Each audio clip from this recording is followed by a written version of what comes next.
I don't want to see another picture like that on the U.S. border. I hope that picture alone will catalyze this Congress, this Senate, this committee to do something. I called up Senator Peters earlier this morning. I said I had half a mind to canceling this hearing and instead just have a discussion between what I believe are U.S. senators of good faith that have sat through 30 more hearings of this problem on the border and start coming to some conclusions. What can we agree on to actually start improving the situation?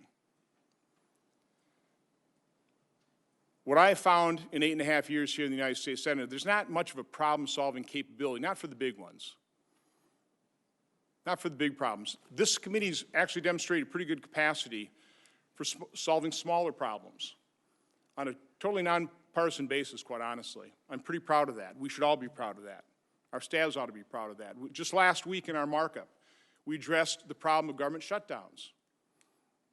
And Senator Langford, Senator Hassan, I know Senator Portman, Senator Paul had other bills, but we passed a bill to end government shutdown. Hopefully the rest of the Senate will pick that up. Hopefully the House will pass that, and we'll never have to have another shutdown again. This is a much more difficult problem we're dealing with here. And so what I propose to Senator Peters, and again, I appreciate the senators we have here at the dais. I'm also talking to the other senators' staffs. And I'm dead serious about this. I want to set up our table down there like a markup, but it's not going to be a markup. And in a very organized process, of organized fashion, I want to go through a problem-solving process. That's what we've been doing with all these hearings. We've been gathering a lot of information. We still need more information. But I want to have an open and honest and genuine discussion about the scope of the problem, the root causes of this problem, and what we can do to start solving it. Continuous improvement. We're not going to solve this overnight, but we can make some improvement in the situation. We have to start doing something. Congress, the men and women at DHS are doing what you can do with limited resources. Congress has to act. And it has to start with an honest and open discussion and conversation. We'll go back and forth, find the areas of agreement. And I don't know that it ends up in an overall piece of legislation or elements that can be tacked on to a piece of legislation that would probably be under some other committee's jurisdiction. But we need to start doing something. It is well past time. And that picture that all Americans woke up this morning looking at, again, should be used as a catalyst for that kind of action. So again, one thing that we're going to try and do, and Senator Peters has been great working with me on this, but hopefully we can sign a letter in support of Operation Safe Return, a pilot program, very small in scope, but a program that is designed to rapidly and more accurately determine those families that clearly don't have a valid asylum claim and safely return them to their home country as a message to people in Central America. Don't indebt yourself to these human traffickers. Don't mortgage your home. Don't pay them a year's worth of salary. Because on a bipartisan basis, we're not going to let the human traffickers exploit our broken system. And then the next step would be to actually start fixing that system. But I think the beauty of the pilot program, Operation Safe Return, is while it's being implemented, we're going to be tracking its effectiveness. We're going to find out how many people actually do have a valid asylum claim. We'll be giving them interpreters. They will have access to counsel. And that's something on a bipartisan basis we can send a strong signal and message that we want to fix this problem. So again, I've yammered on a lot longer than I normally do in an opening statement. But if there was ever a moment where it requires that the nonpartisan effort of the members of this committee, I would say it's now. And so that's what I'm asking for every senator, every staff member in this committee. Let's come together, let's have these discussions. These will be multiple meetings, number of hours. but I'm asking for full involvement and a very open and genuine discussion. With that, Senator Peters. Well, thank you, Mr. Chairman, and I can assure you all of us on this side of the aisle also want to work on this issue. It's an important issue, and I think we can hopefully come together and have some solutions to what is a very vexing problem impacting our country and people right now. But I also want to thank you for convening this particular hearing here today, and I look forward to discussing with our witnesses how we can combat human trafficking. This is a horrific criminal enterprise that exploits vulnerable people arriving at the southern border and really all across our country. Desperation drives people into the hands of human traffickers, and that same desperation drives some families to attempt a journey to the north on their own. And like the chairman, and I think everybody on this committee, I speak for all of us, we were devastated by the photo showing Oscar Martinez Ramirez and his daughter, Valera, who drowned clinging together in the final moments as they attempted to cross the Rio Grande for asylum here in the United States. No one is more vulnerable than a child. And like most Americans, I'm heartbroken that migrant children in U.S. custody, including toddlers and infants, have been subjected to unsafe conditions and sometimes denied basic necessities. It is unconscionable that the administration would argue in court that it should not be required to provide soap and a toothbrush for a child in its custody. Even prisoners of war are provided with soap under the Geneva Conventions. There's no question that children in federal custody deserve basic necessities, including warm meals, blankets, and access to medical care. We must prioritize keeping families together and keeping our children safe and healthy. I have made inquiries to the Customs and Border Protection, Immigration and Customs Enforcement, and the Office of Refugee Resettlement to learn more about these reports and the conditions experienced by children in U.S. custody. And I will continue working with my colleagues to ensure that they are treated with dignity and receive appropriate care. We cannot fully address the situation on our southern border and keep children safe without disrupting smuggling networks and combating the scourge of human trafficking. Human trafficking is the fastest growing criminal enterprise in the world, and it is a serious issue along both the northern as well as the southern borders. My home state of Michigan has the 6th highest number of reported cases of human trafficking in the country. And despite the scope of this problem, there is a lot we don't know about the illicit business of human trafficking. We need a better understanding of how transnational criminal organizations operate, finance, and profit from these smuggling rings. We need to work with Mexico and the Northern Triangle countries to address corruption, lawlessness, and other root causes of immigration. We need strong, stable border security policies. Traffickers thrive on chaos and leverage American threats of future crackdowns to induce families to quickly embark on this dangerous journey. We need less chaos. We can all agree that the status quo is both unacceptable and unsustainable. We all share the goal of protecting vulnerable people from human traffickers. That bipartisan support is reflected in the supplemental funding bill the Senate will soon be considering. This legislation was approved last week by the Appropriations Committee by a vote of 30-1. It includes critical resources to help offices like Homeland Security investigations root out smuggling networks. We must provide the right resources in addressing the challenges we face at our southern border, and we need a full understanding of the facts on the ground to properly align efforts across the federal government. Chairman Johnson and I share an appreciation for data-driven discussions.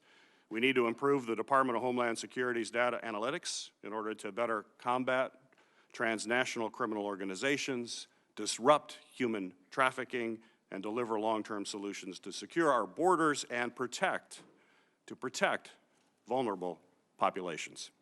So I want to thank our witnesses for being here today. I look forward to your testimony and hearing more about how we can stamp out human trafficking. Thanks, Senator Peters. It is the tradition of this committee to swear in witnesses, so if you'll all stand and raise your right hand.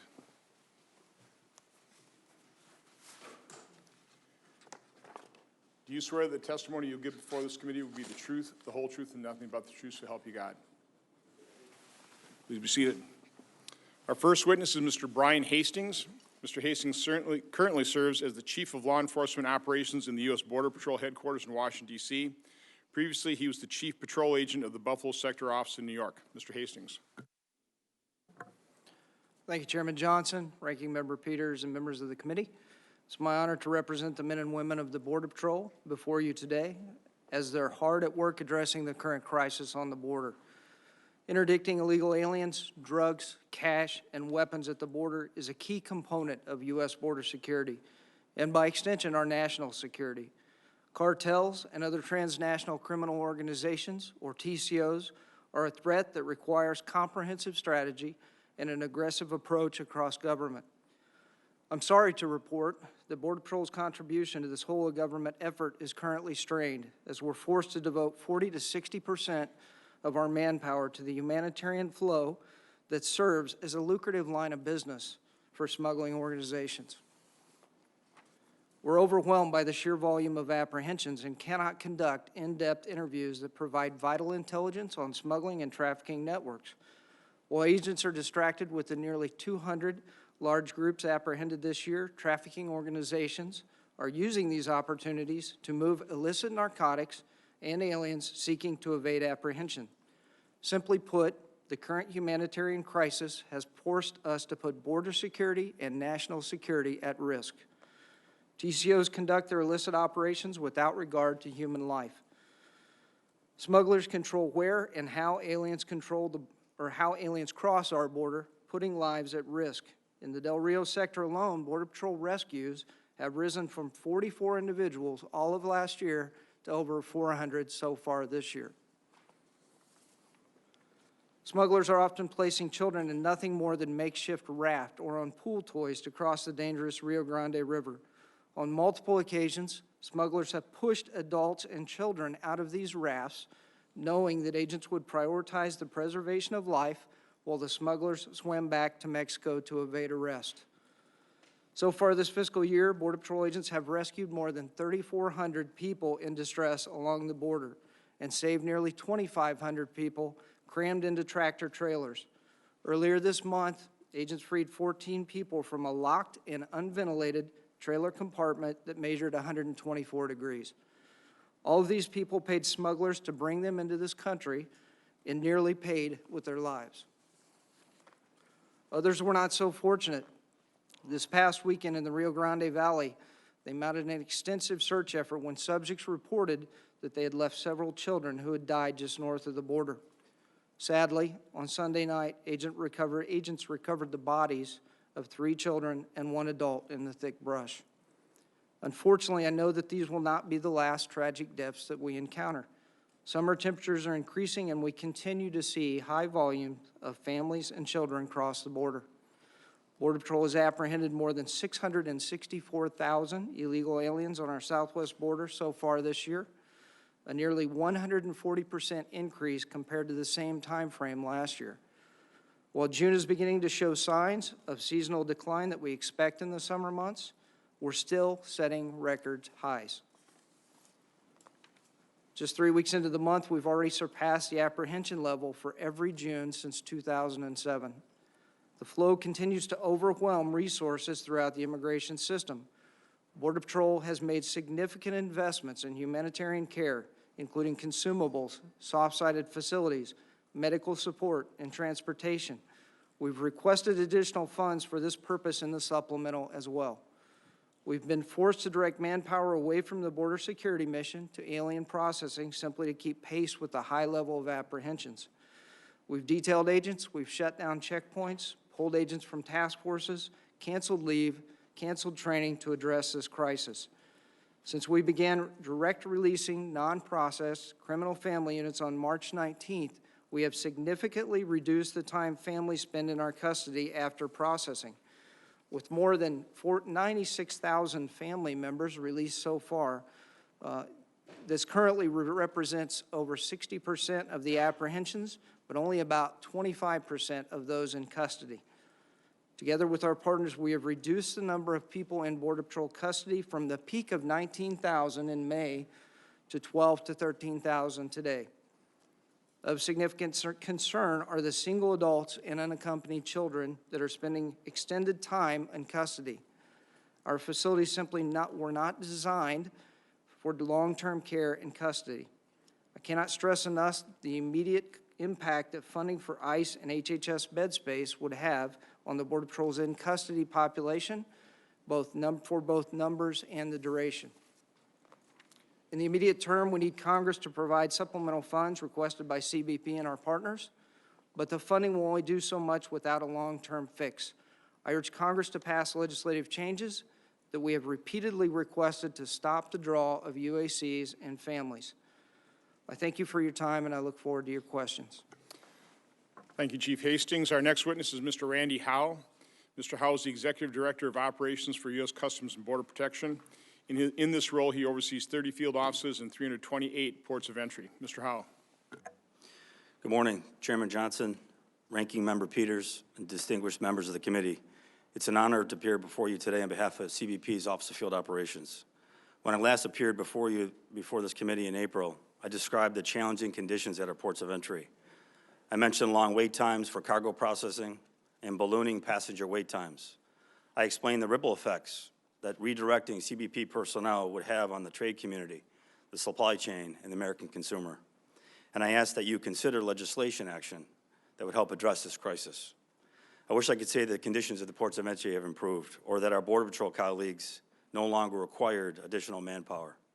I also wish I could say that CBP's Office of Field Operations at our ports of entry were able to dedicate all of its energies towards our priority missions: national security, counter-narcotics, economic security, and the facilitation of lawful trade and travel.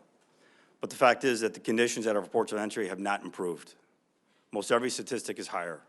More inadmissible migrants are at our southwest ports of entry, long wait times, more detainees in custody, and more officers from our ports of entry have been redirected to assist the Border Patrol. The variables driving this crisis are the same: unprecedented numbers of family units and unaccompanied children from Central America, many in large groups, and nearly all of them seeking asylum and arriving without proper documentation. And spikes in migration, like the one we're experiencing on the southwest border, can both fuel and conceal human trafficking. The International Labor Organization estimates that there are over 40 million victims of human trafficking globally. In terms of population, that's more than the state of California. 75% of them are female, and a quarter of our children. Due to our unique position at our ports of entry, CBP officers play a critical role in our country's efforts to stop human trafficking. Earlier this month, CBP officers and ICE Homeland Security investigation agents arrested Nassim Jekun Garcia, the leader of an international religious organization, at Los Angeles International Airport. He was charged with human trafficking, production of child pornography, and forcible rape of a minor, among other felonies. Because our officers are among the first people travelers encounter when they enter the United States, we are trained to detect the signs of human trafficking. In addition, our interviews are crucial for identifying victims of trafficking because the interview determines the purpose of their travel. For example, in 2017, CBP officers at Dulles Airport interviewed a woman from Spain who had arrived from Paris with her minor child. The woman stated she was a victim of human trafficking and that a Russian criminal organization was forcing her to work as a maid and have sex with men against her will to pay off a debt. The traveler added that the Russian organization had grown impatient at the rate of the debt was being paid off and were sending her to the United States to earn money more quickly. Alerted by CBP and ICE's Human Trafficking Division, we were able to take the woman and child to a shelter for further processing and interviews. Not every trafficking situation is so straightforward. That's why education is important. In 2013, CBP launched the Blue Lightning initiative to boost awareness about human trafficking in the airline industry. Together with the Department of Transportation, the Blue Lightning initiatives provides training on how to recognize indicators of trafficking and how to report these suspected trafficking to law enforcement. We do everything we can to recognize and intercept human traffickers and hopefully rescue their victims, but we can't do it alone. We work closely in collaboration with ICE and other law enforcement partners. I thank you for your time, and I look forward to your questions. Thank you, Mr. Howe. Our final witness is Mr. Gregory Nevano. Mr. Nevano is the Assistant Director with Homeland Security Investigations. He previously served as Chief of Staff to the Deputy Director of Immigration and Customs Enforcement. Mr. Nevano.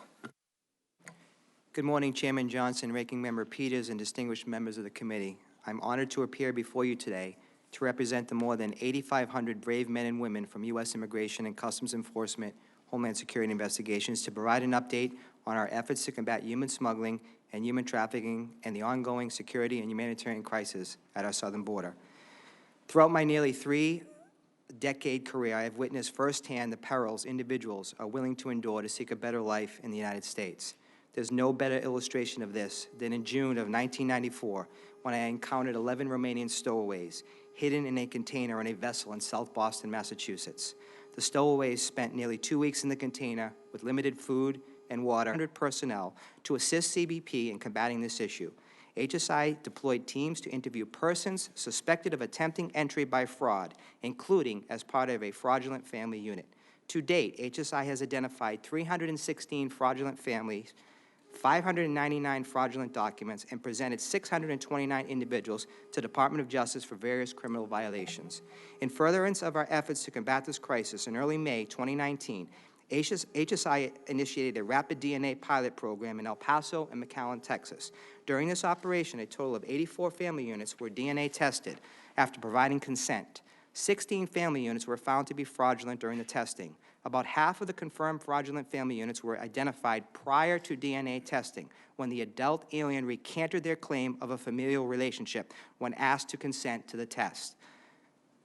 There's no better case illustration when a 51-year-old Honduran male confessed prior to testing that he was not the father of the infant child he initially claimed to be his son and purchased the child for $84. In addition to DNA testing, in early May 2019, HSI and CBP began identifying adult migrants and accompanying children that entered the United States as alleged family units along our southern border. However, the children have subsequently departed the United States with unrelated adults via commercial airlines to the Northern Triangle. HSI is currently investigating these incidents to determine if these children are being used and recycled by adult migrants for the purposes of defrauding the United States. HSI is committed to augmenting CBP's resources at our southern border to ensure the safety of children and to prevent them from being utilized by criminal enterprises to exploit our immigration laws. However, without additional congressional support, we will be unable to sustain this effort. I thank you for the opportunity to appear before you today, and I look forward to answering your questions. Thank you, Mr. Nevano. Normally, I throw questions out to our committee members right away, but I've got a couple I want to go over quickly. Mr. Hastings, you talked about current levels 12 to 13,000 being held in CBP custody. John Sanders, quoted in the newspaper today, said the capacity of Border Patrol stations is about 4,000. Is that pretty accurate? Yes, sir, that is accurate, and that's across the entire southwest border. So 4,000 is a healthy number. So even though we brought those levels from 19,000 in May, as I talked about earlier, we're still sitting at 12,000 to 13,000 every day, which is well above the capacity levels. And again, that's the capacity of the standard stations, correct? You've put up things like PGA tents, Adana, we saw those, other types of military tents, the types used by our military in Iraq, that type of thing, correct? Is that how you've expanded capacity?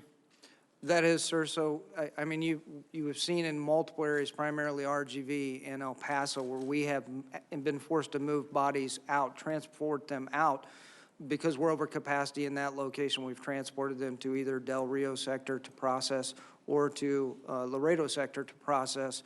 To your point, we have stood up additional soft-sided facilities. We've stood up 2 at Donna in RGV, and we stood up 1 in El Paso as well to assist, and there's 1 currently being stood up at Yuma to assist. So talk about the roadblock, because I know, Border Patrol, you're trying to process, create the A file as quickly as possible, and then turn them over to ICE, correct? I mean, that's the process. You apprehend them, develop screen them for medical conditions, take them to hospitals, do everything you can to, treat them with as much compassion as possible, but your job is really to turn them over to ICE as quickly as possible, correct? So two things.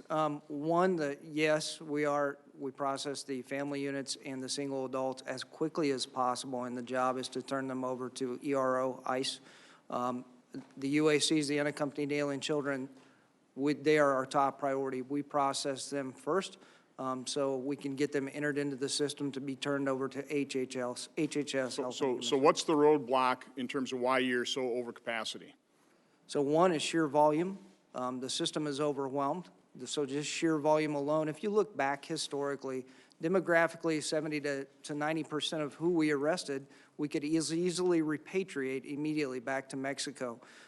Today, we're seeing 82% of those that we arrest are from other than Mexico. And that population is very difficult to repatriate under the current laws that we have going.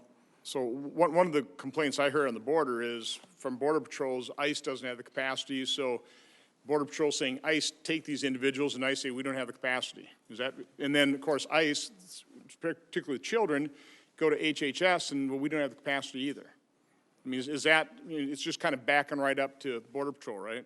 It is. So I think everyone in the system, the entire system is overwhelmed right now.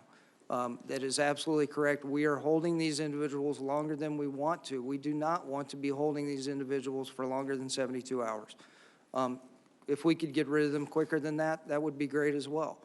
We don't want to be holding kids in detention facilities, our detention facilities, which were not designed for that. If we had zero in custody, that would be great. Now, again, there's no incentive. You're not trying to hold children longer than 72 hours. You would like to have them, turn them over to ICE and to HHS as quickly as possible. It's just not possible right now. As I understand it, HHS is at max capacity, as is ICRO, and they need additional funding for bed spaces. Mr. Nevano, you talked about a case where a child was purchased for $84. You also listed a number of different stats in terms of how many people have been apprehended, number of fraudulent families, fraudulent documents, that type of thing. In the scheme of things, when you're looking at over 400,000 unaccompanied children, primarily people coming in as family units, one of the things I was trying to get a sense of in this hearing is how prevalent the human trafficking element, the sex trafficking, the involuntary servitude is within this process. You obviously have limited resources in terms of how many things you can investigate. I mean, I've heard statistics in terms of how many crimes are actually ever detected or prosecuted or arrests made. What's your sense of how prevalent this is? I mean, do you have any sense whatsoever? Are you as suspicious as I am that there's a lot of this going on? Senator, keep in mind that Is your microphone on? Senator, keep in mind that a lot of times you don't need a border nexus to have human trafficking. So a lot of times it's very difficult for our CBP counterparts at the border to actually identify a human trafficking element or crime. Usually the human trafficking element occurs once they make it into the United States, and that's when we're seeing more of the human trafficking element. So a smuggling event starts off at the border, but once the person gets into the interior, as you mentioned in your opening comments, it often turns into a situation of exploitation where that migrant is then charged, held against their will, their families are exploited back home to pay more money to pay off their smuggling debt. So let's go back to the process. Border Patrol apprehends, processes, turns over to ICE. ICE then, again, when I was, for example, in El Paso, turns them over to an organization like the Annuncia House, who also helps allocate them to other churches to further care for individuals, but try and identify family members or relatives or some place where they can be sent to.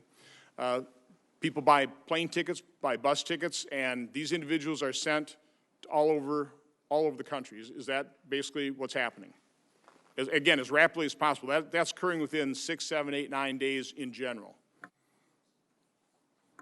Yes, sir, that's occurring very quickly. In March, we begin releasing non-criminal process families because we were at 19,000. So we begin releasing them, working closely with our NGO partners to provide service for them after release. Now, when you say you began releasing, Border Patrol began releasing them bypassing the step with ICE right into non-government organizations. That's correct, sir. Our capacity level's at 19,000 and climbing. For the safety of our officers, our agents, and for those that we detain, we begin releasing. So my final point is, in part of that processing, I think the migrants give you an address where they think they're going to go, correct? Yes, sir. But once you turn them over to a non-government organization, you have no idea where they really go. That's correct. They're provided with a change of address form in case they go someplace else, but where they ultimately go, after we release them or on an order of recognizance, we don't control where they go or how they get there. And yet, again, the assumption is they're going to meet up with some relative. A lot of people have come in during the Central American Wars from the 80s. So there are a lot of people they know, and they've got social media, but yet we still are finding families in stash houses. That's correct. Yes, sir. Senator Peters. Thank you, Mr. Chairman. I know two of our members, Senator Hassan and Rosen, have a markup, so I would defer my questioning and defer to Senator Hassan. Thank you very much, Senator Peters, for the courtesy. Thank you to Chairman Johnson and Ranking Member Peters for this hearing. Thank you to all of our witnesses for being here to testify, as well as for your service to our country. And please thank all the men and women you work with on our behalf as well. We all want to make sure that those of you on the front lines have the resources you need. We also want to make sure that you are doing your jobs consistent with American values, and I think that's something we all share. Mr. Howe, I wanted to start with a question to you. It would be great if we could have a brief update on drug seizures at our land ports of entry along the U.S.-Mexico border. Have we seen an increase in trafficking of any particular narcotic over the past 6 months? Thank you, Senator, for the question, and thank you for visiting McAllen in May. Our narcotic seizures are on track for to match our numbers from last year. Year to date, we've seized more than 39,000 pounds of methamphetamine, which is tracking a little bit higher than normal. 38,000 pounds of cocaine, 3,200 pounds of heroin, and nearly 2,000 pounds of fentanyl. And thank you. In particular, have fentanyl seizures increased or decreased over the past 6 months? And what does that tell you about the drug cartel's plans for the trade of fentanyl? I think we're seeing less through our mail facilities, and it's trending up slightly on the southern border. Okay. With the fentanyl. Right. And of course, while the size of the seizures of fentanyl that you just recounted sounds smaller than the other drugs, 2,000 pounds of fentanyl is an awful lot of fentanyl, given Absolutely. its lethality. Absolutely. Mr. Hastings, how do Border Patrol's drug seizure numbers compare with CBP's seizures at ports of entry? Thank you for the question. So we have noticed the hard narcotics generally trending up, and by what I mean specifically, cocaine seizures are up, methamphetamine seizures are up, and heroin seizures are up. Cocaine, about 97,000 pounds cocaine seized so far this fiscal year between the ports of Right. entry. About 9,800 pounds of methamphetamine seized between the ports of entry. Heroin, 448 pounds of heroin seized so far between the ports of entry. Marijuana is slightly down at about 200,000 pounds.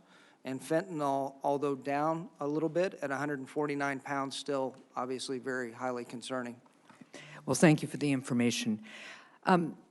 Mr. Hastings, I want to turn to another topic. I understand very clearly from my visits to the border, the one I just did with Senators Johnson and Peter and the one I did last year, that we are facing a humanitarian and security crisis along the southwestern border. And I agree with you that we need comprehensive immigration reform in order to help relieve some of the flow of migrants into the United States. However, there is absolutely no excuse for the reported conditions at Border Patrol facilities that house child migrants. Outside lawyers recently visited a Border Patrol facility in Clint, Texas, where they reported widespread instances of children living in squalor, being denied the ability to shower for weeks at a time, caring for infants just a few years younger than themselves, and being locked in cages for the vast majority of the day. Similar reports of gross mismanagement and horrible conditions have come to light at the Border Patrol facilities at McAllen and El Paso, as well as a private facility in Homestead, Florida. I truly understand how overwhelmed Border Patrol is. I think you've done a very good job of highlighting it in your testimony. I certainly saw a great deal of it when I was down at the border just last month. I also understand that CBP needs funding to address this crisis. Hopefully, we will be able to take action here in the Senate on an emergency aid package in the coming days.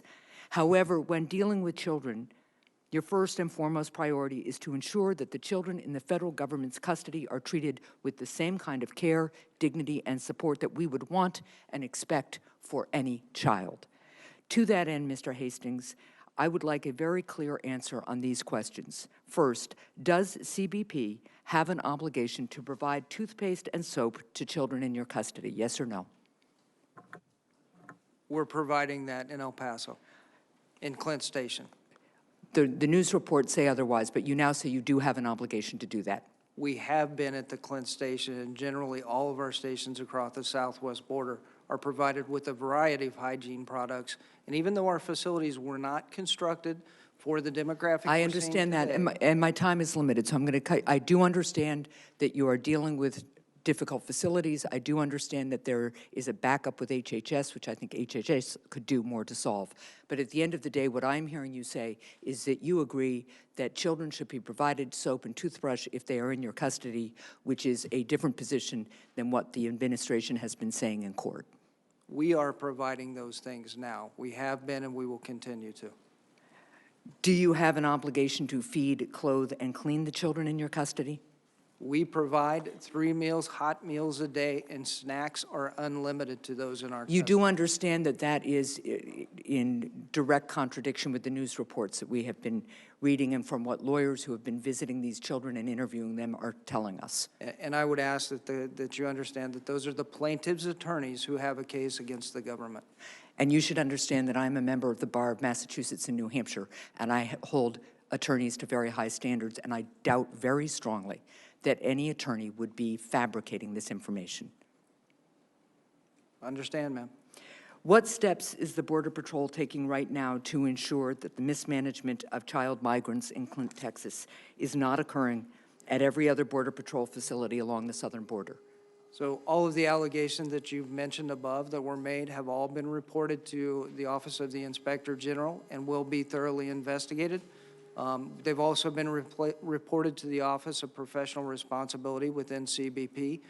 They will be thoroughly investigated. I'm pleased that they will be investigated, but my question is, what are you actually doing to make sure that as you are dealing with an unprecedented number of migrant children, that you are ensuring that there is enough soap and toothbrushes, that there is enough food and enough time for them to be outside and out of very confined spaces? What I'm asking is, what are you operationally doing to change the circumstances? We are hearing reports not just from one facility, not just from 2 facilities, not just from one source, that these children are living in terrible conditions that would violate any standard of any institution that we all would expect in this country. What are you doing to actually make sure that children are getting the care and the sanitary conditions and the food that they need? So we have done a great deal. As I mentioned earlier, we have brought in shower facilities just for this population, for others, due to the new demographic and how long we're holding them. We've increased our medical contract across the southwest border for medical assessments and medical care. We've increased, as I mentioned in my oral statement, the amount of operational funding that we're spending on consumables, diapers, food, formula, all of those things. If you walk into many of our locations on the southwest border, including Clint, you will see an area, a storeroom that frankly looks like Costco with these supplies that are available. And when agents are providing these supplies, they're documenting what they're providing. So we have those supplies readily available, and we are offering and providing those supplies now. I am over time. I thank the chairman for his indulgence. There is a huge disconnect between your testimony and between what we are getting as reports from the facilities. I hope very much that we can just focus on making sure the children are clean, well cared for, safe, and released as quickly as possible. Thank you. Senator Hassan, we'll work with you to get those answers. One thing I do know that Border Patrol is doing, for example, in El Paso, instead of 28 Border Patrol agents on the border, 25 are caring for children and families, and we got 2 or 3 over that 11-mile stretch, and we're taking OFO officers from the ports of entry and also putting them on the border. And we saw that at the border. My issue is not with how hard the men and women on the front lines are trying.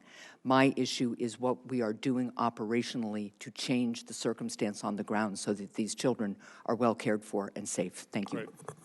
Right. Senator Rosen. Thank you. Thank you, Mr. Chairman. Thank you, Senator Peters, for deferring to our committee. And thank you for the service and work that you all do. It is difficult, it is challenging, and oftentimes heartbreaking. So we do appreciate that. And like the chairman said, we all saw that awful and heartbreaking photo of the toddler who drowned while clutching her father's neck. I can't even begin to imagine as a mother what those last moments for that father and daughter were like. And I believe the mother was on the other side of the river. And I do pray, like the chairman, that this photo and what we talk about today moves this body into action. So let's talk about the Remain in Mexico policy.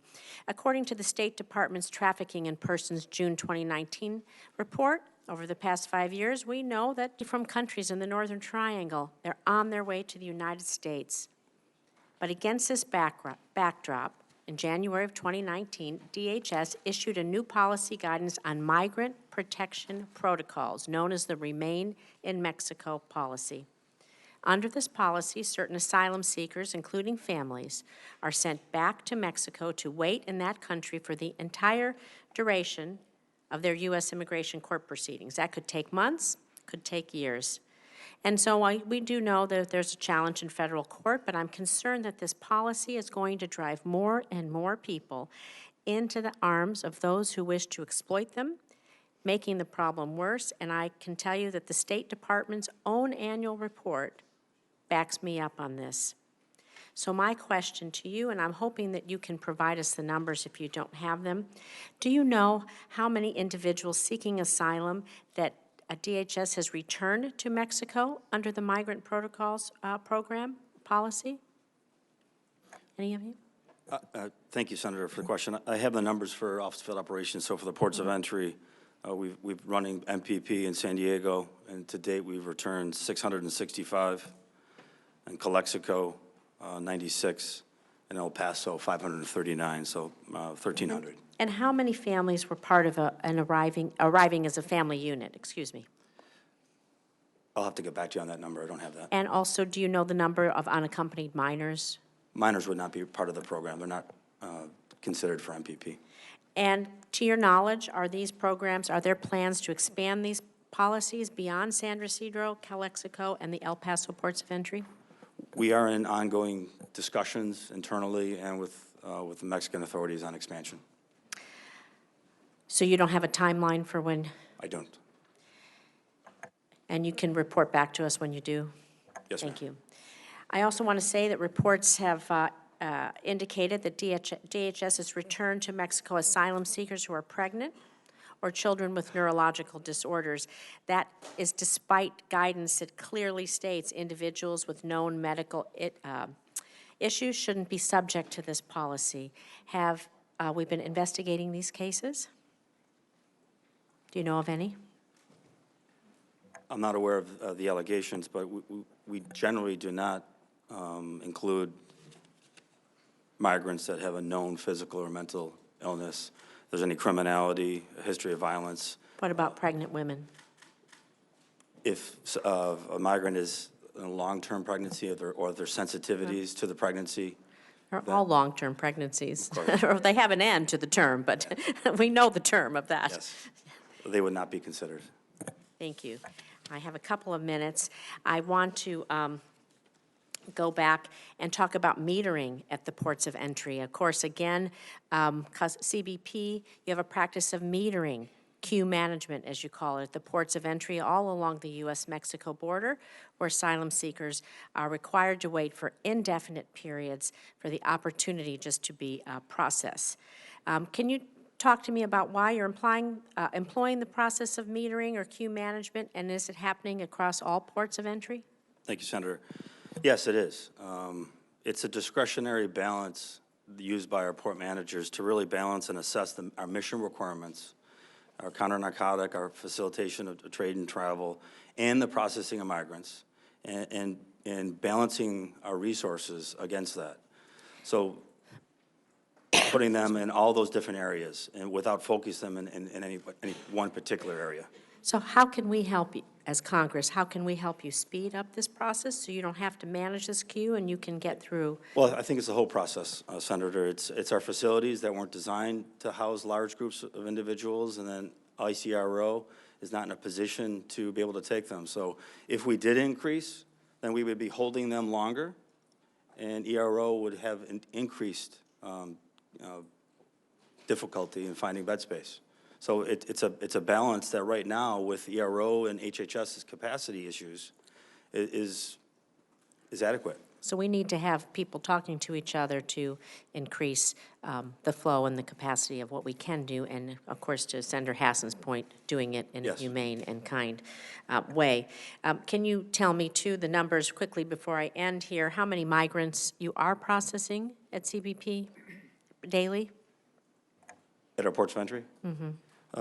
It varies across the southwest border based on that balance, as I mentioned, the discretionary balance of what we're Can you give me a rough estimate? 300. And do you know how many are currently in line waiting in Mexico then? That's difficult to nail down because those numbers come from the Mexican authorities, but we've been told in each one of the areas roughly 3,000 to 4,000.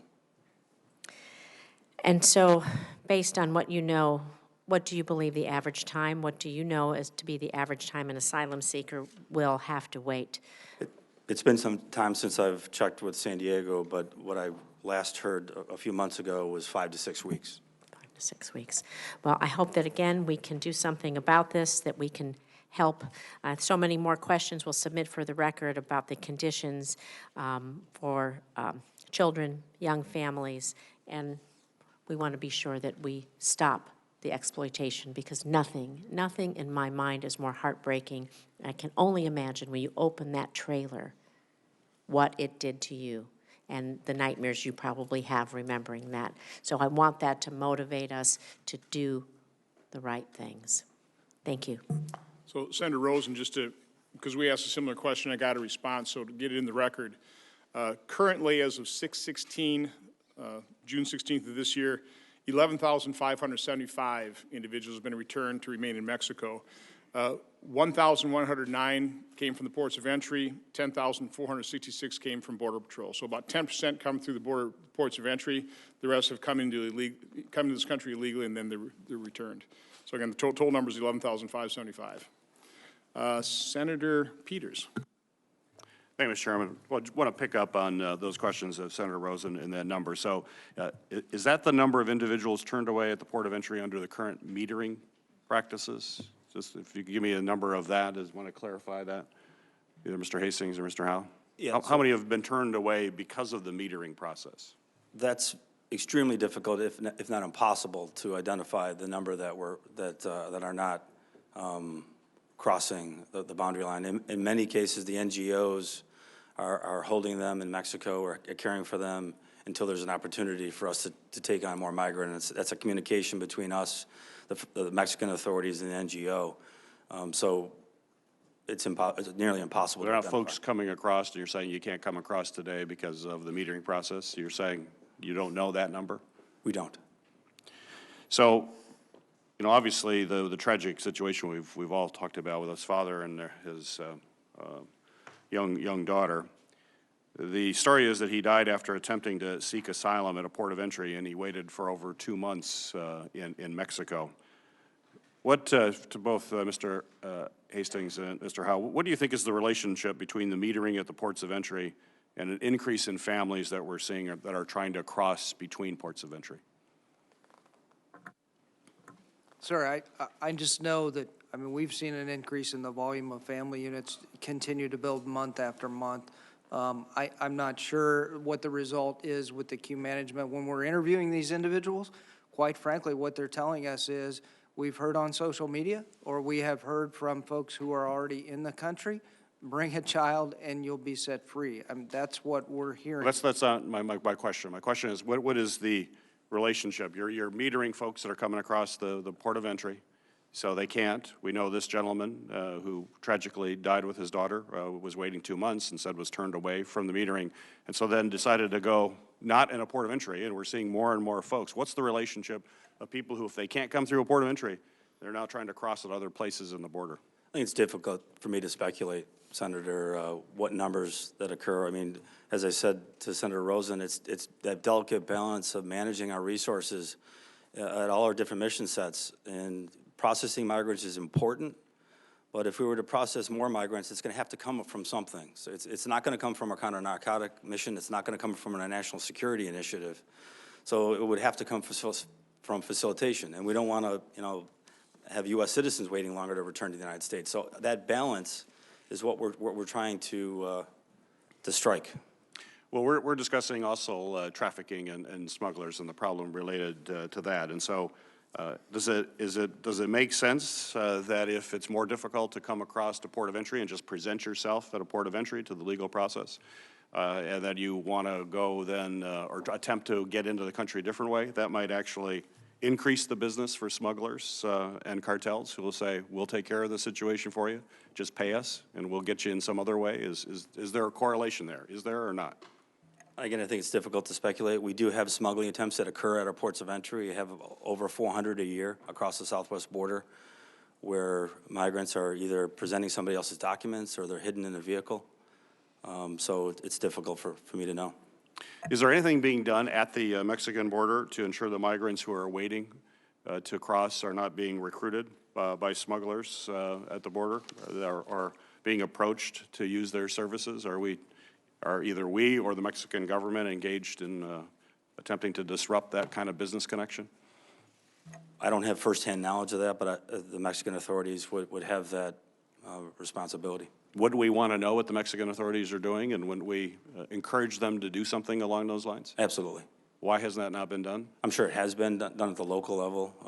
Where Can we find out? Is it possible to get that information? Absolutely. I'd appreciate that. CBP has said that between mid-April and June 14th, over 1,800 family units were interviewed who presented indications of fraud, with 275 fraudulent families identified, is based on the data that I have. Chief Hastings, how many total migrants crossed the southern border during that time frame? I believe it's roughly over 200,000. Is that accurate? Sir, what was the time frame again? I'm sorry. Mid-April to June 14th. So April, June, 2 months. April to June, so we've had a high volume, I think 132,000 last month. I can tell you for the year that we've had 5,100 fraudulent claims so far, fraudulent family claims that we know of. Is that what time frame is that, through recent? That's for the fiscal year of FY19. Oh, fiscal year. So, yeah, I'm looking at a 2-month period here. I couldn't give, I don't have that That's fine. specific information, but I think the biggest thing and one of the most important things is you heard Chief Karish testify last time. It's due to the volume that we're seeing. It's very difficult to spend time interviewing and getting in depth with these individuals. So my question also is, what do you consider, how do you define a fraudulent family? Is a grandmother and a grandson considered a fraudulent family? Or is an aunt or nephew, is that a adult sibling of a minor sibling? What is a fraudulent family? So by TVPRA definition, it's a parent or a legal guardian, or that one that is less than 18 years old. Parent or legal guardian. So a grandmother bringing a grandson would be a fraudulent family. It's not necessarily counted as fraudulent. They're just not a family unit. They will be, in other words. So it would show a non-family unit is coming across. A grandmother with her grandson or granddaughter would be considered not a family unit. That's based on correct. your definitions. Yes, sir. Could you give some examples of the indicators that you would use to warrant them being interviewed as a possible fraudulent family? A lot of times we'll see just the sheer reaction between the child and the adult. The agents will see that, notice that, and they'll start questioning further to try to determine if indeed it looks like there's a true familiar relationship. We've also saw quite a bit of false documentation, specifically from Honduras and Guatemala as well, birth certificates. Could you also describe the way the CBP officers identified the migrants that participated specifically in the DNA pilot double helix? These were not random sample of families. Is that correct? That these are folks that agents suspected as unlikely to be with a parent before you did the DNA testing? Thank you for your question, Senator. We sent a team down to McAllen and El Paso, Texas, and the referrals were given to us after Border Patrol had an opportunity to interview those individuals. If there were individuals that they had been suspected of being in a fraudulent family unit, they would refer it to the team that was down there to conduct the DNA testing. This was after an interviews, a review of their documents, and as my colleague stated, if the behaviors did not appear to be in a familiar relationship where there seemed to be some distance between them, they used those factors to refer that family unit over for a DNA test. I'm out of time, Mr. Chairman, but just one last question. Do you have an after-action report you could share with Congress to assess the viability of implementing DNA testing on a wider scale? Senator, we did do an after-action report, and we will see about allowing you to see that report. Thank you. I'd appreciate if you could get that to me. Thank you, Mr. Chairman. Couple points. Those DNA tests, about $200 a test. If we've had 150,000. Is primarily unaccompanied alien children, approximately 1,000 today. And then in addition to that, it's single adult children or single adults rather, that we have in custody as well. So HHS and ERO need funding for bed space to get those out of Border Patrol custody and into the care of those who are set up for long-term detention. That's short-term. Long-term, we need a fix that quits allowing this draw for family units and unaccompanied alien children to come to the United States. We have to stop this draw. All right. Mr. Howe? I agree. Thank you, Senator. I agree with everything that Chief Hastings said, but in addition, just to underscore the importance of ICE, ERO to get the proper funding and bed space and HHS so that they can relieve our facilities that weren't designed for the long-term detention so that we're not in this situation. Right. Do either of you believe we need to have more border protection? I mean, so far, you talked about the supplemental and the Flores decision primarily. So what about, do we need any funding to secure the border? I mean, this wouldn't be happening if we had a secure border. Well, right now, I think we absolutely need more funding for border security, but our biggest issue now is pulling away from that 40 to 60% of agents that we're pulling off the line to deal with the humanitarian crisis, the families, and the UACs. That's the biggest problem that we have right now. And in the meantime, while we're dealing with that demographic, a large number of single adults are still trying to evade arrest, to your point. A large dynamic of drugs as well, trying to evade. And they're using these family units who are trying to cross as a diversionary tactic in a lot of cases to be able to make money on drugs and single adults trying to evade arrest. Mr. Would you like to add anything? Sure. Thank you for your question. We are the investigative arm of Department of Homeland Security, and the concern that we would have is the more resources we take away from conducting the complex criminal investigation, targeting the transnational criminal organizations that are actually organizing these smuggling loads and human trafficking, by putting people on the border to augment the need that CBP has, takes away potentially from conducting our mission, which is, protecting of the homeland via investigations and try to target these transnational criminal organizations. Mr. Hastings, how does it make you feel when you get asked questions to suggest that you or your team doesn't care about these children that you're taking care of? How do you all feel every day when you get up and you read the papers or see the news where somebody suggests that you're not doing your job? So it's disgusting to me and it's hurtful to me because daily I see our agents doing just the opposite. Yesterday, I saw our agents in Carrizo Springs jump out of the water, save a 13-year-old child who was unconscious, give him CPR, give him mouth-to-mouth, and essentially bring him back to life. That happened yesterday on our border, and that happens quite often, time and time again.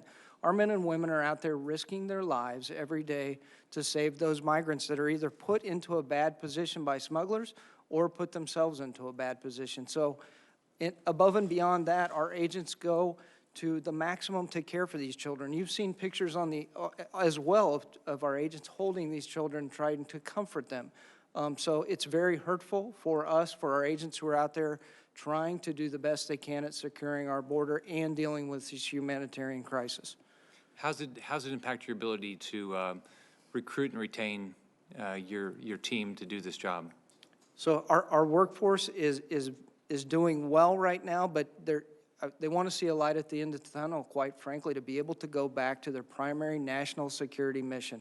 And that's what we're hopeful for, that we go back to a primary national security mission and we see legislative changes that allow us to do that quit the draw for the family units and the unaccompanied alien children. So do you have concerns when you do your job every day that because of how much time you're having to spend because Congress won't act, that we have individuals that are crossing the border that want to harm Americans? I'm concerned with that. I'm concerned with recruiting individuals in this current state that we're in right now, recruiting good agents to do this in the future. And I'm worried when we're diverted by the humanitarian crisis, what is coming through our border. The best example I could give is about 2 months ago, we had a large group come across in Rio Grande Valley. This is broad daylight. At the same time, we had 791 pounds of cocaine a mile away across the border in broad daylight. That tells me that there's very little fear in the minds of the smuggling organizations and the narcotics traffickers because they know we're tied up with other things. Humanitarian mission. Anybody else?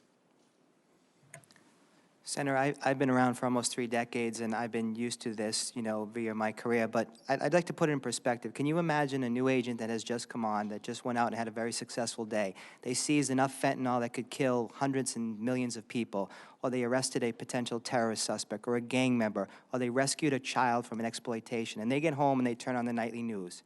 And there's information on the news saying abolish certain agencies. Can you imagine how that agent feels? I know personally when I come home, I don't even want to watch that because it's very hurtful, as my colleague stated. So it is very hurtful, and the men and women of ICE, HSI, ERO are out there every day trying to make this country safe.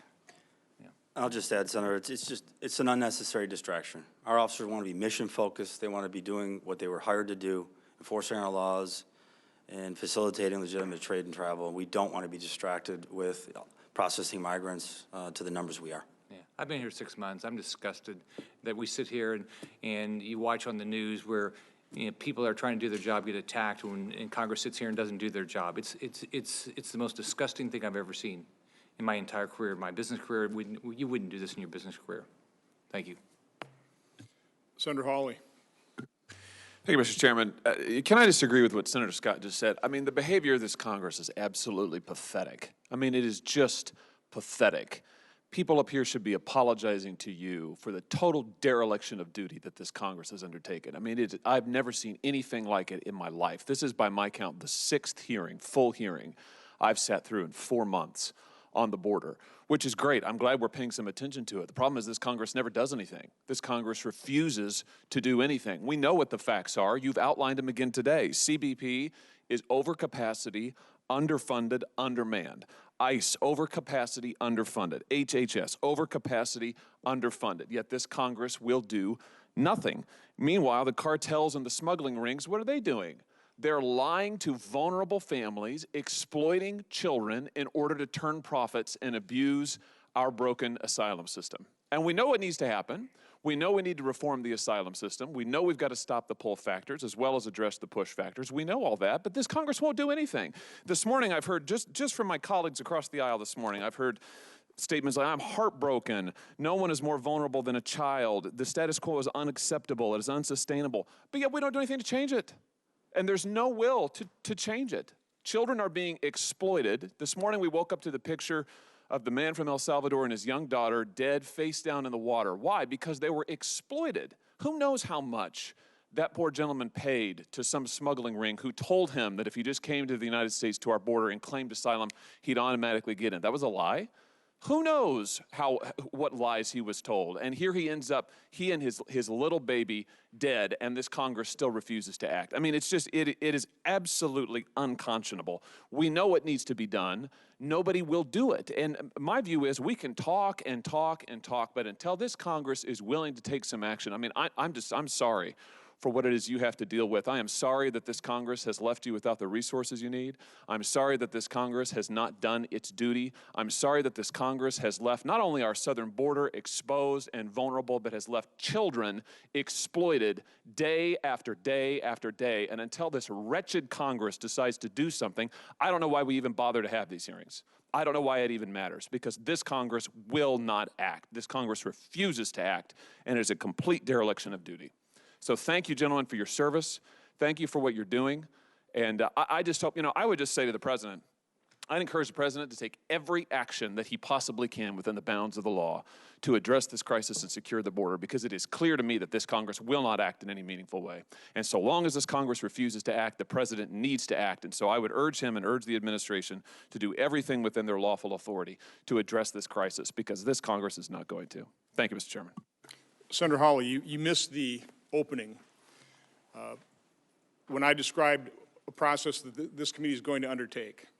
And obviously the reason we hold these hearings is in the problem-solving process to lay out the reality. And so what I propose, talking to Senator Peters, and hopefully we can do this in as nonpartisan and uninflamed way as possible, but sit down at those tables like we did last week, where we passed the End Government Shutdown Act, a smaller problem, but one that, I think our legislation solved, Senator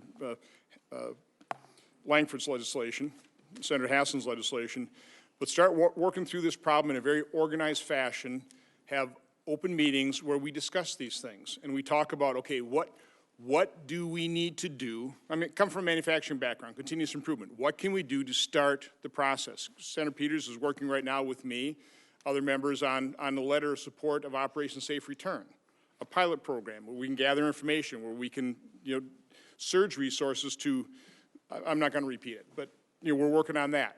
But I'm hoping that you'll participate. I hope every member of this committee will participate in this process, a number of meetings, hours long, where we thoroughly discuss these problems, the different elements of the problem, and start coming up with solutions. And again, I don't know if that ends up in a complete piece of legislation, or in those discussions in organized fashion, we come up with different elements that can be tacked onto a piece of legislation. So again, this place doesn't work. It does not have much of a problem-solving capacity. That's a frustration, Senator Scott, that you're certainly relaying. We all experience. And so we're going to do something different, do something paradigm-shifting. And again, whether we accomplish something or not, at least we've had a very, hopefully, thorough discussion. Senator Scott, do you want to? I don't believe any of it. Oh. I sit here, preside. I sit here, preside this week, and I hear people from Democrats get up there, and all they do is complain about these people. They don't come up there and say, we ought to fix the Flores decision. They don't come up there and say, we ought to secure the border. All they do is try to embarrass these individuals sitting here. It's disgusting what they're doing. I watched it yesterday, presiding, that somebody did it. For what, 15 minutes, just sit there and lambaste them about what they're doing. I mean, look, Mr. Hastings, how many people have you ever worked with that says, I don't care about children. I want to do the wrong thing today. Just the opposite. I have seen agents on their own go out and purchase toys, bring in for the children to play with. I have personally stopped by and bought meals for those that I had arrested. I've seen agents do the same thing. I've seen agents give up their lunches so people can eat. I mean, I've seen the humane professionalism and outstanding work by our agents since I've been in this agency and long before that. So Senator Scott. Do you know what they're doing today? The people that are going down the debate are going to the Homestead facility just to make news, not to solve a problem. They're not up here to solve a problem. They're up here to make, how do I make some news? And I fully understand that. I'm as frustrated as you are with the process. I'm hoping this committee will be different. I'm hoping this process will be different. So engage in it. Let's give everybody a chance. Pardon? Again,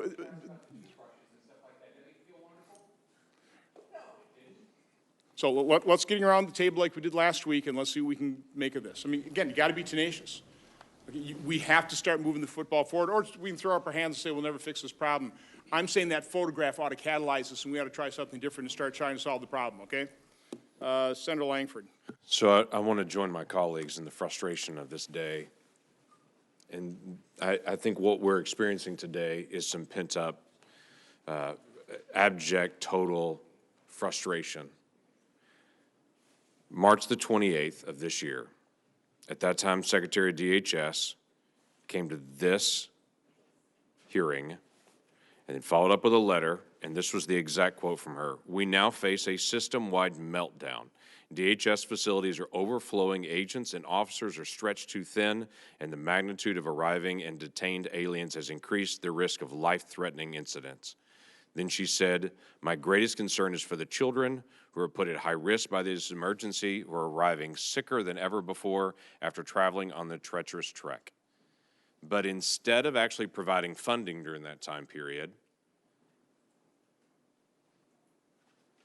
this Congress delayed and didn't provide the funding, didn't engage, didn't try to solve it. That same secretary over and over and over again said none of this gets better until the Flores agreement settled. I've had personal conversations with Democrat and Republican members on this committee and said, at what point do we finally admit the obvious statement that the Obama administration made, that the Trump administration made, that if we don't resolve the Flores settlement, none of this ever gets better because traffickers will continue to move children across our border. But children are currently being used as pawns now on the border to try to hurt the Trump administration. And my Democratic colleagues are trying to identify children that are not getting care, at the same time slowing down the process of getting humanitarian aid to try to hurt this presidential election. These kids are not pawns, and the administration has said for month after month after month, we need additional humanitarian assistance. But here's what's happened. Nothing happened after that meeting in March. May the 1st, HHS sent us a protracted letter to try to get additional assistance and saying that we're at a crisis moment. May the 17th, they contacted us again and said we're at a critical moment. Secretary Azar from HHS came back and said at that same time period, we're at a critical moment. We tried to move a humanitarian relief package with the disaster relief package on May the 22nd, and Leader Schumer came to the floor and made this statement: the Democrats are ready to pass the bipartisan disaster relief package that's already been agreed to and written, but we should pass disaster agreement as is and return to unrelated issues at a later date. Unrelated issues is this humanitarian issue. To say these unrelated issues are slowing down our disaster work, so we'll put the humanitarian work off till later. And then yesterday, Senator Schumer was back on the floor criticizing the president and criticizing all of these folks and their agencies, saying, why aren't you taking better care of the kids? When this committee has talked about it for months, y'all have asked for it for months, and all we've got to is we'll get to unrelated issues later. Now, I'm tired of people calling my office and saying, how come you don't care about the kids? I'm sure you're tired of reading in the media every day, how come you don't care about the kids? If 500 people showed up your house tomorrow and said, I'm going to stay here for a week, would your house be ready to take 500 people? What would you do if 500 people came to your house tomorrow and said, I need to stay here? Y'all are having to manage thousands of people showing up at facilities that are not prepared for thousands of people that never have been, and that are certainly not set up for kids. And the whole time we argue about what are we going to do when everyone knows the issue. It's the Flores settlement. Every smuggler uses that, and we won't acknowledge it, and there's been a dramatic slowdown on trying to actually get humanitarian aid. Now the Senate comes to an agreement, finally, on a humanitarian aid, and the House responds with a solely partisan bill and says, no, we're going to try to do a partisan bill. And then the conversation this week was, well, we may not get to the humanitarian bill this week if we don't get a certain vote we want on the NDAA. As Democrats, we may hold off the humanitarian bill in NDAA for 2 weeks from now. Yet another delay because it's an unrelated bill. So I don't know if we get the humanitarian vote again this week because Democratic leadership as postponing again while going to the floor and saying, why isn't the Trump administration doing more about this? You can't have it both ways. This is not about hurting the president and his presidential election hopes for next year. This is about a group of kids that we need to reduce the incentive for them to be able to come illegally across our border, and we need to take care of the folks that are already here. This is not that hard. But it's become this horrible partisan issue that I think all of us are really frustrated with, to say this has been discussed to death. We've got to be able to act on this. So I want to ask just a couple of stats. How many folks are coming across as males at this point and claiming to be 17 years old? Is there a disproportionate amount of males crossing the border and saying, I'm 17?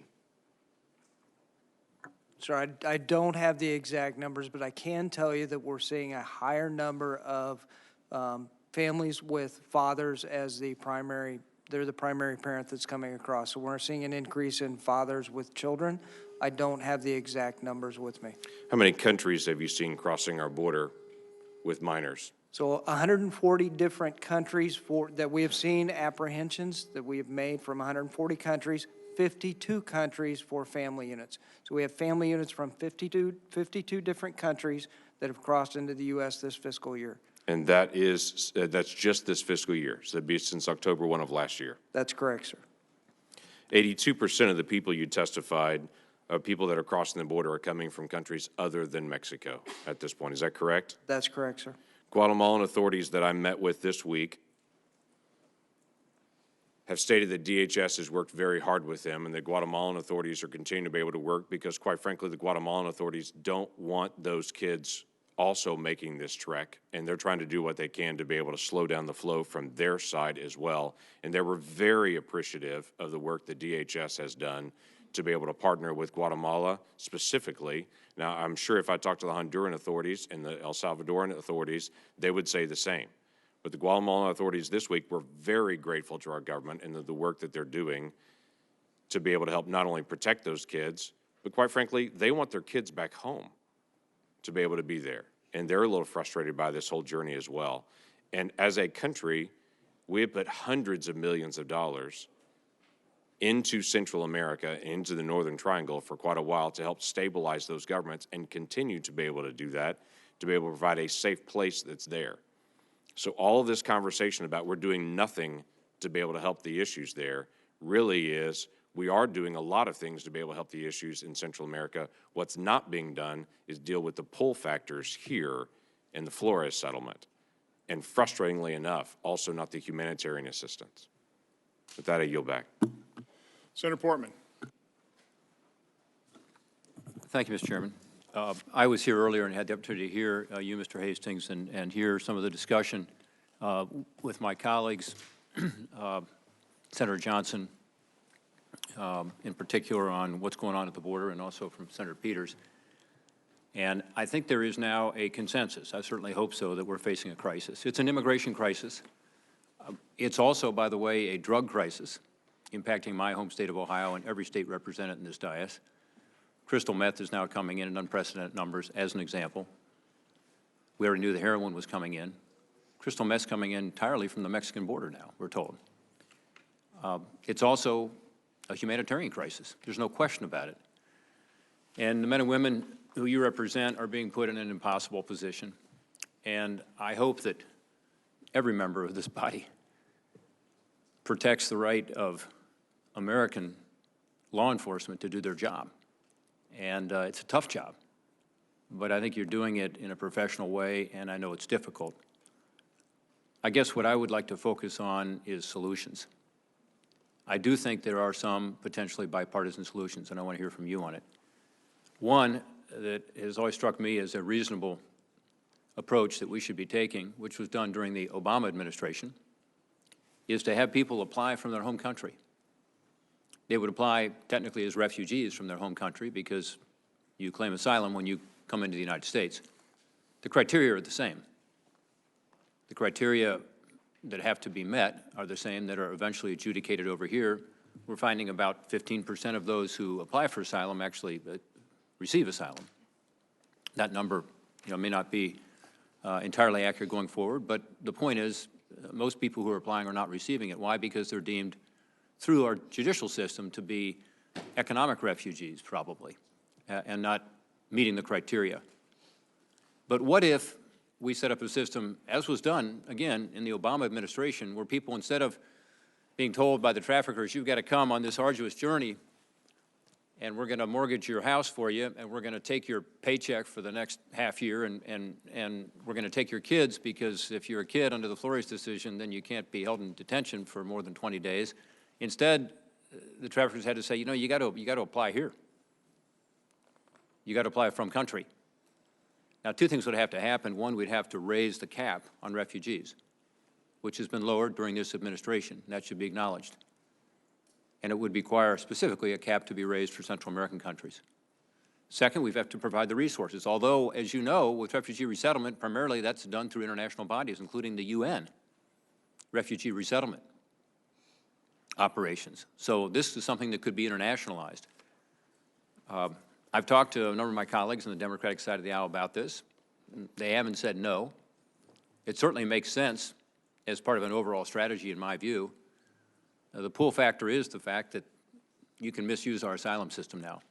It's also the fact that you can get a job here in America and make 10 to 20 times more than you can make in your home country.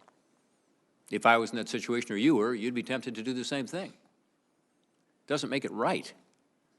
So one way to do this is to have people, instead of being told you got to make this journey up north, is to say you got to apply right here. Let's adjudicate these cases.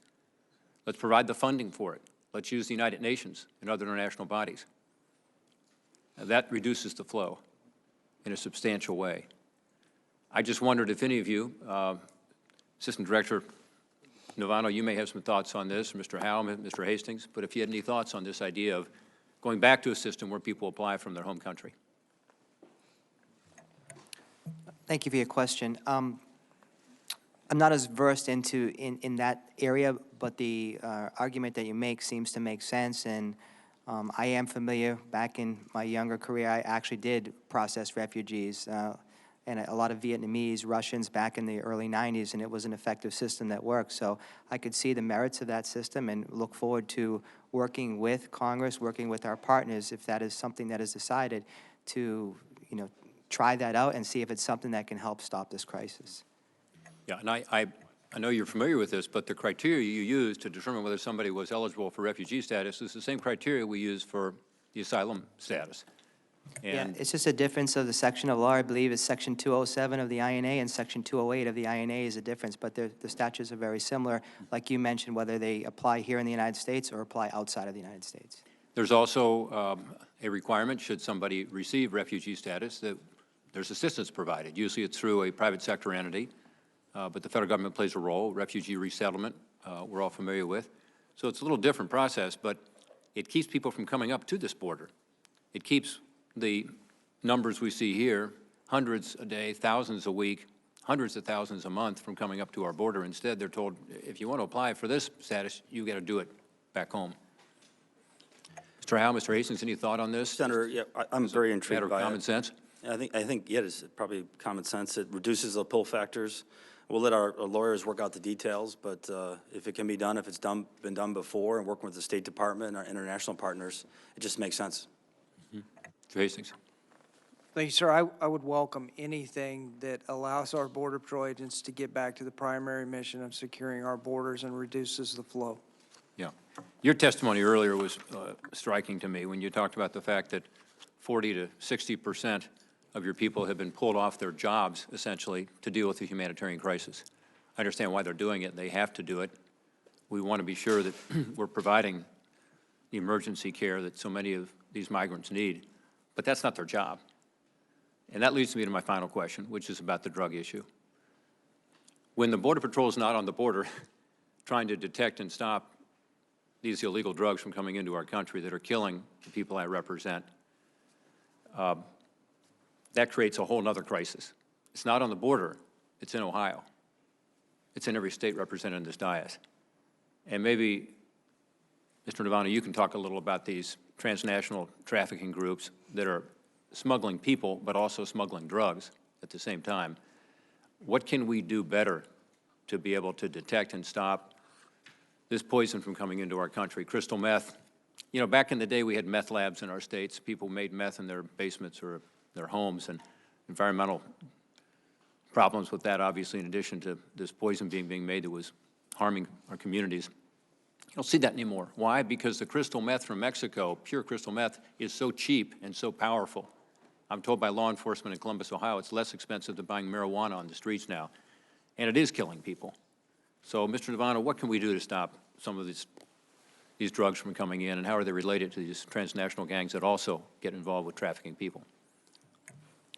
Well, I had the opportunity to testify before your committee before about the opioid addiction in the United States, and I know you were very well aware that we initiated a border enforcement security team in the state of Ohio that I know you were present for. That's a recent occurrence that we're trying to stop the opioids flow into the state of Ohio. But our border enforcement security teams, we have 65 of them across the country. And those teams are crucial because it takes resources from state, local, and federal authorities to attack a problem. And the more border enforcement security teams that we have to tackle the drug problem, I think the better we can identify it. Also, to continue our capacity building overseas, we have trained what we call transnational criminal investigative units. We have 16 of those stationed all across the country and all over the world. And those individuals are dedicated and our eyes and ears overseas to help provide us the intelligence, the information, and execute the laws that we don't have the authority to do so in the Central America area, in Mexico, and the drug-producing countries. So we rely very heavily on our trained partners and our transnational criminal investigative units. Thank you for your service. Thank you, Mr. Chairman. Senator Carper. Thanks very much. Normally we just ask questions of our witnesses. I'm going to use this as a chance to have a colloquy with two of my colleagues who I have a lot of high regard and affection for. And I might ask you a question, but I may not. But it seems peculiar to me. As I was putting together a congressional delegation earlier this year, and we looked at the flow of folks coming here from Mexico over the last, I don't know, 15, 20 years. And as you know, there are more Mexicans going back into Mexico these days than there are Mexicans coming into the U.S. And we looked at some, getting ready for our CODA, we looked at illegal immigration numbers through the end of last October. And this was about maybe the very beginning of this year, but we looked at immigration numbers through the end of October. And my recollection was that in the previous 15 years, illegal immigration from Honduras, Guatemala, and Salvador had dropped by, illegal immigration across our southern border over those last 15 years through the end of October, it was down by just a little over 80%. And I was almost ready to declare victory. In the months since then, 5, 6 months since then, actually 7, 8 months since then, we've seen this surge, this incredible surge of illegal immigration from Honduras, Guatemala, and Salvador. What's happened with Mexico? Pretty much the same. I mean, and when I say pretty much, it's been pretty much what it was been for years. They're not surging from Mexico. They're not coming in. There's still, I'm told, more Mexicans going back into Mexico than there are Mexican Americans coming into the U.S. Why is it these three countries? But we've not seen this kind of surge from Mexico. They have poverty there, they have crime there, and so forth. Why aren't they coming? And there's a great need for leadership on this issue. And I think it has to come from this committee. And I've heard the chairman say any number of times, this committee has a great record of history of bipartisanship. And frankly, I think this committee attracts people who like to get things done, work across the aisle, and look to build consensus. And we really see an opportunity here. It's a very sad situation. We also see an opportunity to fix it. And I would like for us to be the committee that provides that kind of leadership. I'm not interested in pointing blame. I could easily say in response to some of our colleagues just point at this administration, point out all their sins. I'm not going to do that. But let's see what we can do to fix this problem. And I want to sign up to do that. And I'd say, I look at the four of us, and if the four of us can't work this out, nobody can. I mean, this is just ripe for our working on it. Do y'all have anything else you want to say with that spirit that I've just tried to kindle here? Anything you want to say in response to that? First of all, I just thank you all for what you do with your lives. When I was chairman of this committee, I used to go to the floor every month and talk about different units of the Department of Homeland Security and praise the men and women for the work that they do. But we're just out there. Chairman and I were out there for the opening of the new Department of Homeland Security, St. Elizabeth. It was a very exciting day. But just in the spirit of what I've just said, I'd like for you guys to say something. Well, just thank you, Senator, for what you've said and your commitment to work together to work out legislation or whatever needs to be done to address the crisis. The men and women on the border work hard. They're proud of what they do, and let's mission focus them on what they need to do. All right, thanks. Anybody else want to say something? Sir, appreciate it. And again, for the men and women of the Border Patrol, we would just ask for to work on the legislative fixes, please, to allow them to get back to doing their primary mission. Mr. Lama, Greg. I'd reiterate what my colleague says. Thank you for addressing the issue. Whatever you can do to help us out. Again, we want to focus on the transnational criminal organizations and focus on the large criminal networks that are actually exploiting these individuals. Whatever you can do to make us get back to doing that type of work and less dealing with the border crisis, we'd greatly appreciate it. Thank you very much for bringing that up. You bet. The chairman and I have oftentimes said in this room that we have to focus on root causes. It's they're pull factors or push factors, but if some of the situations we've seen in visits down to Honduras, Guatemala, and Salvador, if we were living down there, we would want to get our kids and our families out of there too. And somehow it's gotten a lot easier. It's gotten a lot easier. People used to have to walk 1,500 miles in all kinds of bad weather and danger and so forth, and they'd still do it.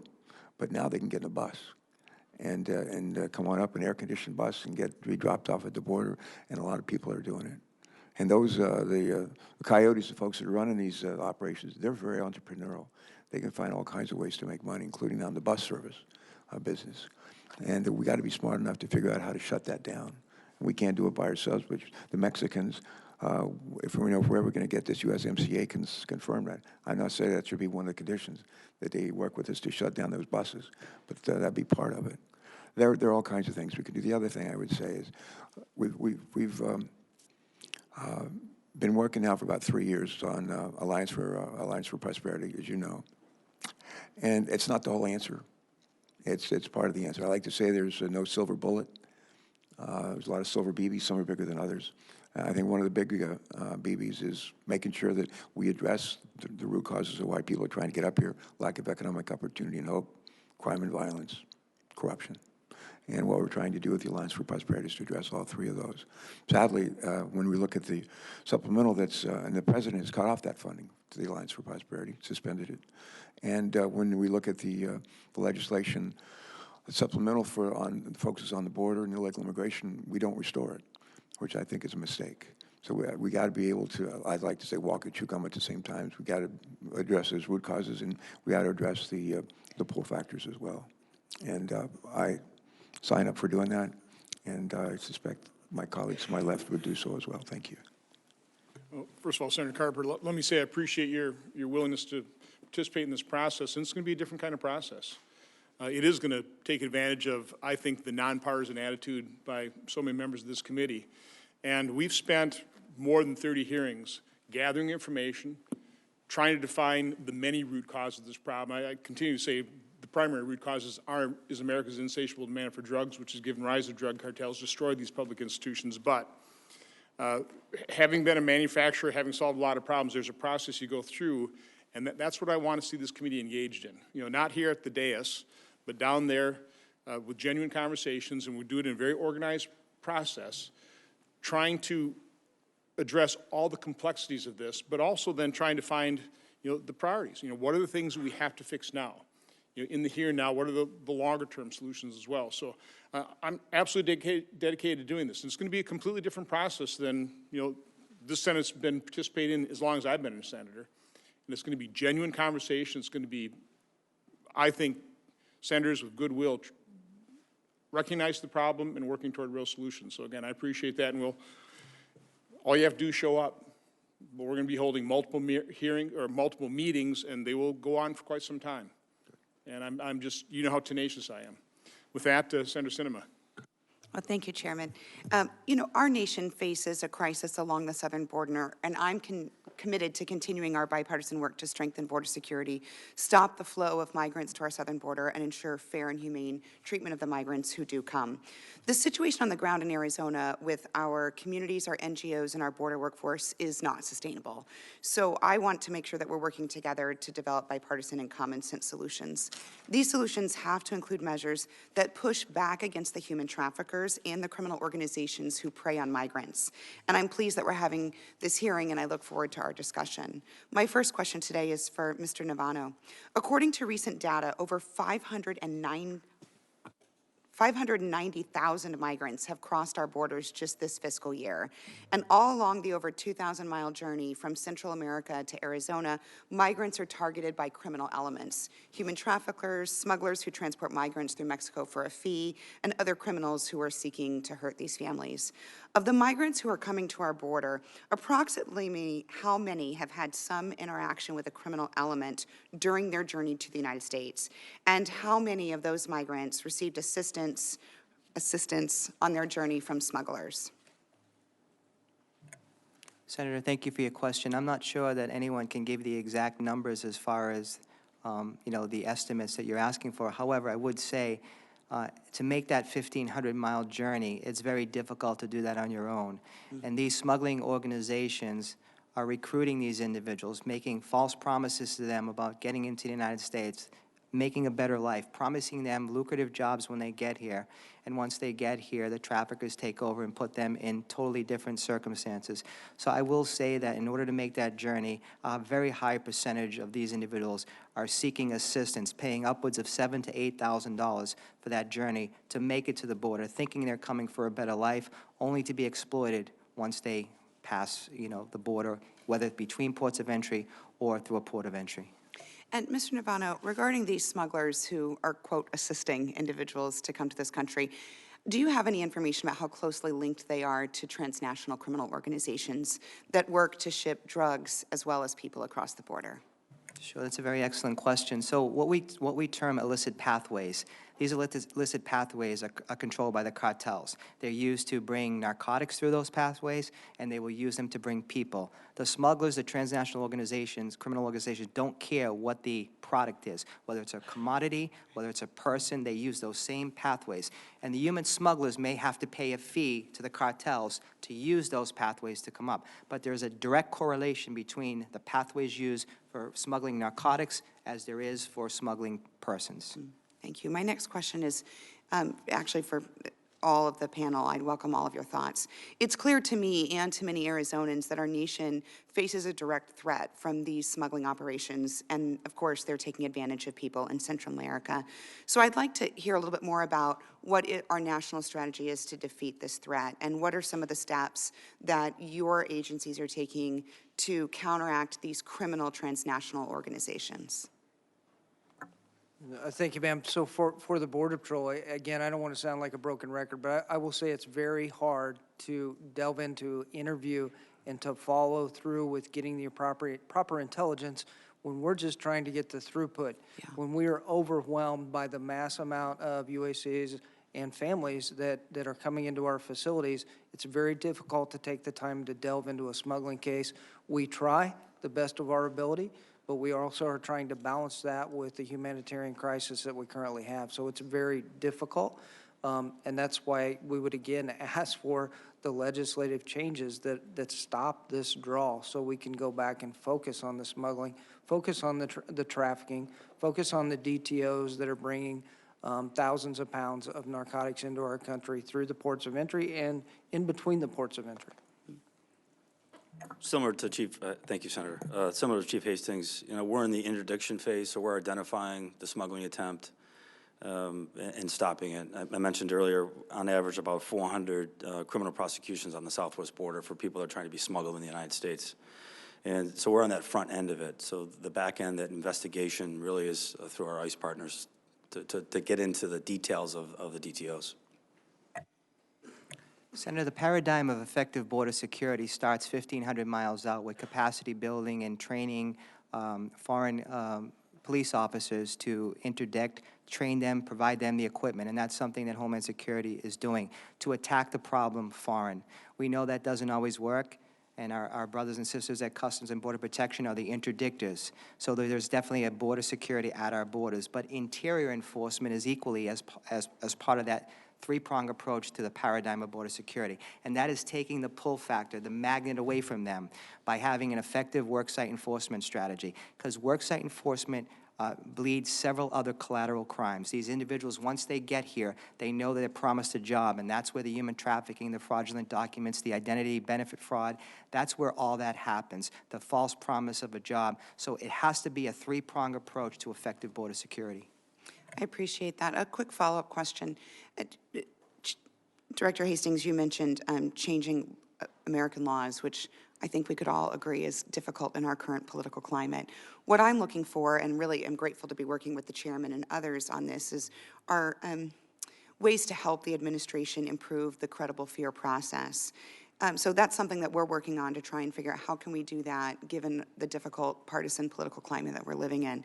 But I'm also really interested in figuring out how do we disrupt these smuggling networks so that they no longer see a financial benefit and they don't see this as a smart business plan to bring groups to the United States and try to exploit the so-called loophole. So for us and what we hear in the field, and I shared this earlier, but it is from those who we interview time and time again, frankly, what we're told is from social media or from a family member here or from a friend here, I've heard, bring a child and I'll be released within 10, 20 days. And until there is something that can address that flow, allow us to keep that family unit together and allow us to run them through the proper cycle to allow them to have their due process and due rights, and then return them if there's no credible fear, and apply a consequence. If we're not applying a consequence, then we're going to continue to see this issue. I'm glad you've mentioned that. That's the exact issue that we're working on to try and figure out how do we get folks and families, I'm talking about legitimate families, not the illegitimate ones that we see, how do we help process families in a timely manner to address the Flores issue while also sending a clear message back to those Northern Triangle countries that this is not an effective strategy to get into the United States of America. It's going to be difficult, I understand, but that is something that we're very interested in doing, is figuring out how do we help process families and folks faster to actually get folks back home if they don't qualify for asylum or for some other legal status of entry to our country. Mr. Chairman, I see that my time has expired. Well, Senator Sinema, first of all, thank you for working and cooperating with me and my staff on Operation Safe Return, along with Senator Peters, so hopefully we can get that letter of support and DHS can implement that as just a first step to provide that consequence with real care and compassion. So thank you for your efforts there. I want to thank, again, the witnesses for just your service to this country. Chief Hastings, thank you for providing that example of a Border Patrol officer pulling somebody out of the river, applying CPR, saving their life. That's just an example of, I'm sure, thousands of examples of compassion, the type of care that the Border Patrol, ICE, the DHS really provides people. This is, we saw passion today at the hearing, which is, that's good. It shows that the members of this committee are deeply concerned and want to get to a solution. So what'll be my job is turn that passion into commitment to actually act. So again, I want to thank all of you for your service. I want to thank Senator Sinema, my colleagues on the committee, and again, my commitment. We will start holding these meetings where we will have a genuine and robust discussion in that problem-solving process. And it will result in good ideas, areas of agreement, and possibly a full piece of legislation, or if not, elements, components that can be added to other legislation that other committees may take up as well. But this committee has led on this issue. I don't think any committee has held more hearings, gathered more information, sought to understand this problem and all its complexities more than this committee has over the last 4.5 years. And now it's time to turn that into action. And again, I think we've got the members of this committee, Senator Sinema is one of them, that really will come to that table right here in this committee room, probably starting the week after we return, and have those robust discussions to come to some agreement and start solving this problem. So, again, thank you all. The hearing record will remain open for 15 days until July 11th at 5 p.m. for the submission of statements and questions for the record. This hearing is adjourned.